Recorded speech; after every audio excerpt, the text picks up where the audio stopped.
that it's a much open, more inviting place for the students to come into. I used to be in a cave, basically in the back of the room here, and being able to see the students come in and they can see my face rather than come through the door and wondering who they were going to see when they got to the other side.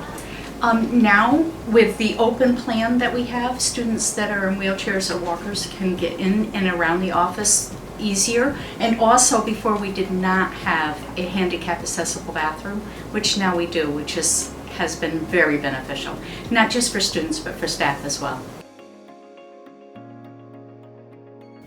Many of the interior hallways were completely repainted, and they were re-schemed according to each grade level.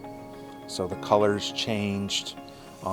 There were characters that were designed for each grade level, whether it was wildlife or it was scenery, whatever, that kind of pertained to the greater Berlin area.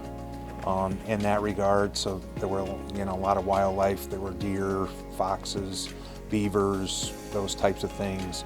There were mountains. There were different trees and things. So it kind of branded it according to grade level and made it a much more inviting atmosphere for being an elementary school. So I think the first thing that I noticed when I came to Berlin Elementary School were the murals with the inspirational quotes in the hallway. It really showed the importance and the pride that the district has in the community. The students always comment about the murals in the hallways, and I feel like it brings a real sense of positivity and enlightenment to our hallways.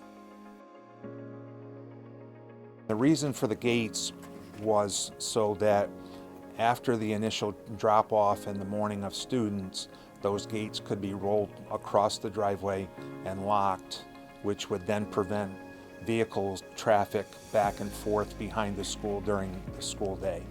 So that as the day progressed, students and staff going out to the playground could walk across that area in a much more safe and secure.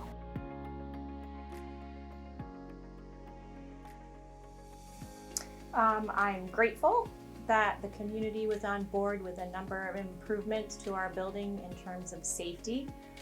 We've added gates in the back of our building to ensure that our students can cross that back parking lot safely for recess. And then at the front of the building, adding the vestibule so that as our parents and guests come to the building, they have a secure area and not being able to just enter into our building.